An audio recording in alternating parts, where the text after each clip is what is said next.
Greetings, Ian from R.T.O here. Welcome to another battle of the debuts. Today's is a little bit different for me and a little bit out of my comfort zone. We're going to look at some of the new metal. Let's new metal. Now I know the sort of the younger rockers are really into both these bands, and I've never really been into them. That's the odd track I like. The bands we're talking about are Slipknot and Linkin Park. I know more about Linkin Park, of course, because of Ches sadly passed away.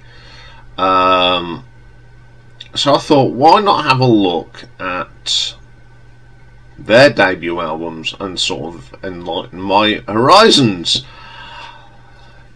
Put it this way, one album I thought was pretty good and one album I didn't like, so I went and listened to some more stuff of that album and they did get better, but I don't think I'll be putting any of this in my collection. It was a nice eye-opener, and I can get why the kids love it, you know, because it's a lot of energy, but it's not what I like. But so this was just thing, so I want to see what you guys think as well, because there may be some Slipknot and Linkin Park fans out there. So first up today is Slipknot. Now Slipknot are an American heavy metal band that were formed by Des Moines in Iowa in 1995. Joey Jordison and Paul Gray. Several lineup changes. Bassist Gary died in 2010. Donnie Steele came in. Jordison was dismissed from the band. Steele left the band in recording. So in their very short sort of history, they've really gone through the mill like most rock bands. So their debut album was self-titled, called Slipknot, and it was released in 1999, following a demo that contained a few songs which had previously been released in 1998. So on here we have got Corey Taylor on vocals, Mick Thompson on the guitars, Sean Cradden on percussion, Craig Jones on samples and media, whatever that is, Jim Root on guitar, Josh Brainyard on guitars, Chris Fenn on percussion and backing vocals, and apparently Vomit on Mudslide, which is yeah, that's interesting. Greg Cuddles Welts on percussion. I got Paul Gray on the bass, Joey Jordison on drums and mixing, Sid Wilson on turntables. Yeah, that's interesting. So the first track on this album is called 74261700027. It's 36 seconds of loads of noise and nonsense. Doesn't do nothing for me, and it was one of them WTF moments. Then we get this track called Sick, spelled S-I-C. In my opinion, and I know there's a lot of fans of Slipknot out there, I just don't understand this. What is this all about? It's just a barrage of noise. Then we get a track called Eyeless. I can say there's not much difference between the first two tracks. It's just this barrage of noise and a few guitar riffs. I'm probably getting old and I just don't get it. But then again, when thrash metal come out, I was of an age, you know, and suppose people older than me just couldn't get thrash metal, so it sort of swings and roundabouts and generations, isn't it? Then we have a track called Wait and Bleed. Now this isn't too bad. At least you can hear the vocals. It's a bit more melodic. Lots of swearing in it though. Never understood why you need lots of swearing, but there you go. Sufficing is this. This is an interesting guitar track. It's a It's got some really good riffs in there somewhere, but it's that vocal delivery. Well, I just don't understand it. You know, why shout? It's not attractive. That's all I can say. Spit It Out. This is interesting. I'll give it that. Yeah, it's a track that I really struggled with again. Thing. Tattered and Torn. I can sort of get the concept of where this band were going, but I think it was just badly executed. Yeah, it didn't do nothing for me, I'm afraid. Frail Nursery. This is 40 seconds of nonsense and vulgarity. It's not clever to swear all the time. I've always been taught that if you swear a lot, it means you've got no, you don't know other words, and your vocabulary is very limited. It's just rubbish. Purity. Yeah, 4 minutes of... There are some riffs in there. That's one thing I can say about the guitar work, and there's some great riffs in there. But I just think the vocals need... If you sing it, it's better. Liberate. Now, by the time I got round to track 10, I was starting to get a little... Oh, it's good. How much more of this have I got to listen to? I just found this track... They all sound the same. That's all I'll say. Prosthetics. Probably the best track on here. There's a little bit of shouting on in here, but he's actually singing, and I one track I'd quite like. No Life. Oh dear me, I really can't cope with it. My age is creeping upon me. Diluted. I'm just not into this new metal. This sort of new metal. You know, it's you can't say you don't like it until you've listened to it, and I don't like that. The only one is the worst thing I've ever heard in my life. Same with Scissors. It's rubbish. It's just dire nonsense. Sorry if you're a Slipknot fan, but I just couldn't get on with this album. I don't know if it's because I'm getting older. I mean, I remember when this band come up, and I looked on and thought, is that what happening to metal? It's not very good. But I know that they're a big band, and I get that, and I respect the band for coming up with something new, and I know the kids love it.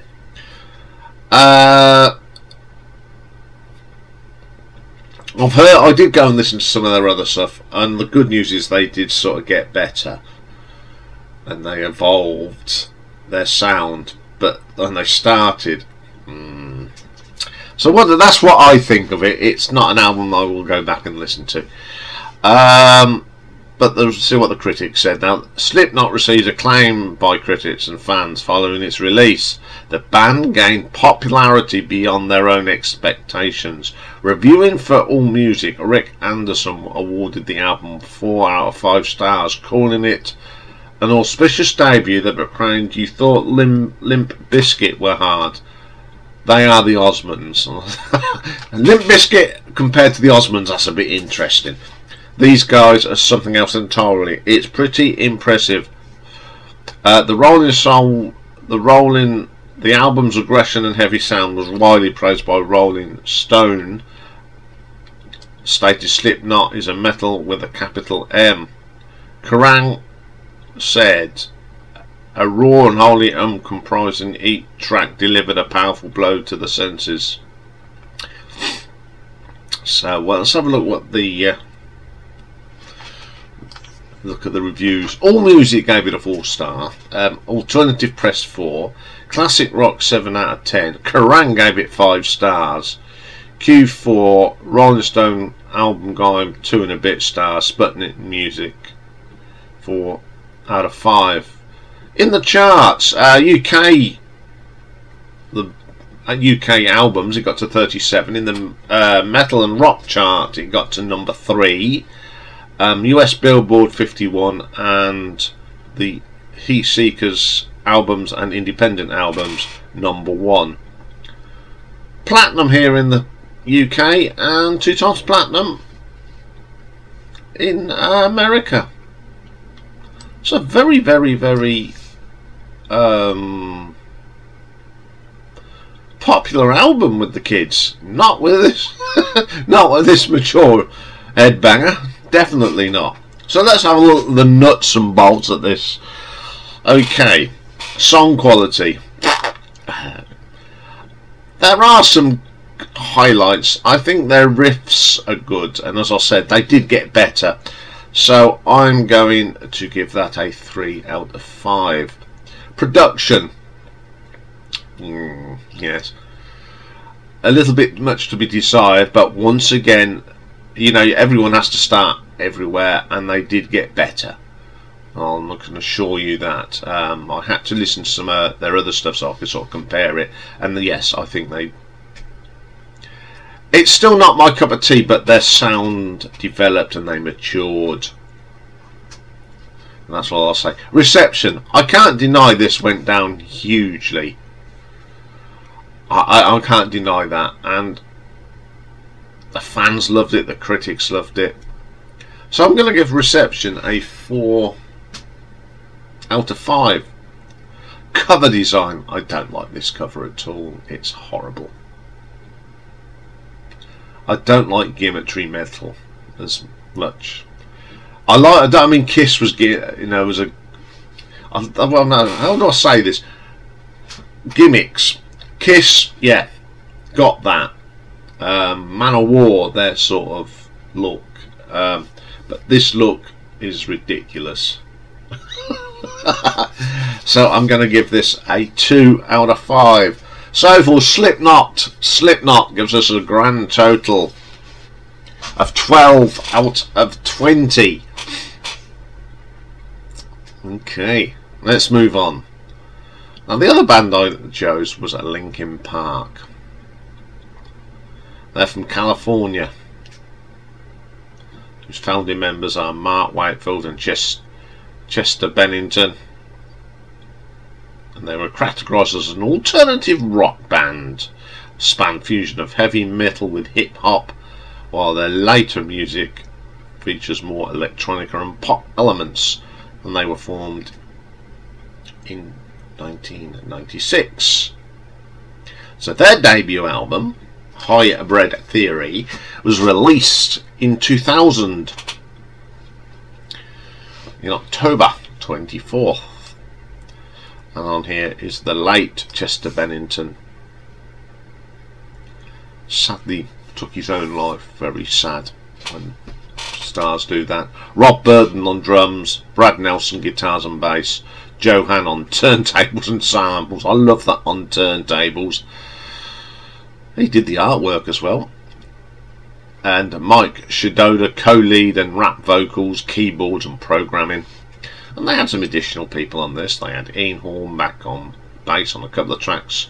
Same with Scott Kozel played a bit of bass. And the Dust Brothers. The sequencing.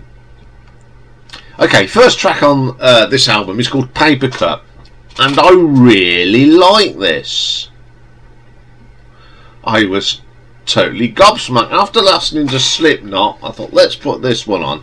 And this is good. You can understand Chester's vocal. I think he was a very good singer, and it's quite catchy. Yeah, I can go with that one. One Step Closer, again, really nice. Some driving riffs on this, a little bit of shouting, but it's not, it's cohesion shouting. You can hear what they're saying. Then we get With You. This is really more thrash metal than, you know, hip hop sort of metal. The riffs are good. It's pretty good. I'm quite surprised. Points of Authority. I really enjoyed this track as well. I like what they were bringing to the table. Very good track. Crawling. Now this has got a mixture of that hip hop, soul and metal, and I think it, listening to it, okay, it's not really my cup of tea, but it works. It's quite interesting. And when I go back to Red Hot Chili Peppers and Faith No More, which was the sort of new sort of thing when I was growing up, but this, yeah, you know, hats off to them for trying this out. Runaway, this is a clear sorrow.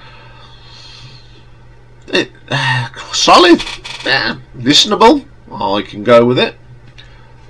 Be Myself, some real dirty, heavy, grungy vibe here. The riffs are really good, and I love the drums in this. Absolutely brilliant drumming.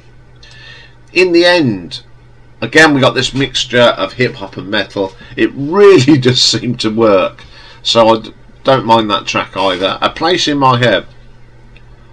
The vocal on here from Chester is amazing. Great vocalist. Forgotten, the solid riffs and driving drums. Then my favourite track on here is called Cure for an Itch. It's just the mixture of rock and roll and metal, and it very fusion, and it really worked. Pushing Me Away to the last track. It's a solid track again. So what do I think of this? Well, again, I've never ever heard this album, but I was pretty impressed actually. Chester Bennington, really good singer. I like how the rap comes in as well, and the added bonus is I could listen to this through the album all the way through without getting a headache, which is a bonus on this. So yeah, I pretty like this, and I've listened to their other stuff, and again they got, you know, they developed it, and yeah, out of these sort of bands, I'd say Linkin Park are probably the one that I sort of like the most. So what did the critics think? Again, Hybrid Theory was received generally as positive reviews. Mike Ross of Jam praised the album for the effective fusion of hip hop and heavy metal, and I actually agree, and deemed Linkin Park one of the finest new rap metal bands. Pop Matters reviewer Stephanie Dickinson wrote, "They are a lot far more complex and a talented group than the hard rock bad boys of late, and will continue to fascinate and challenge music standards," which they did. In Q, Dan Silver commented that the band have just given angst-ridden rock an effective electronic spin.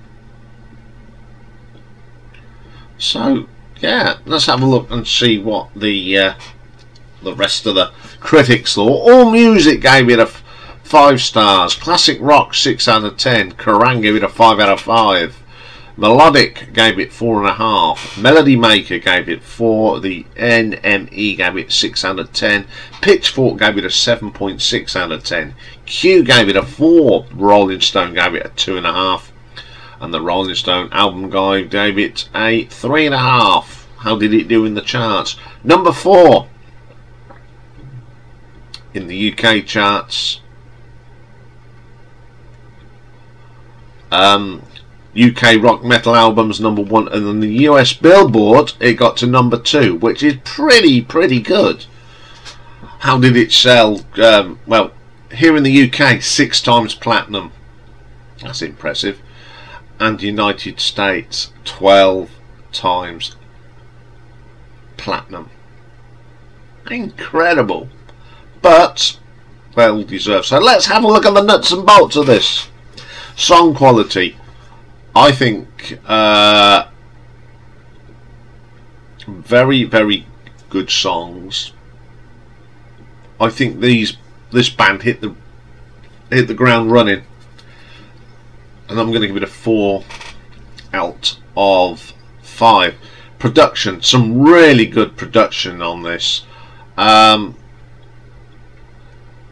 think the producer is, where is he? I did write him down somewhere.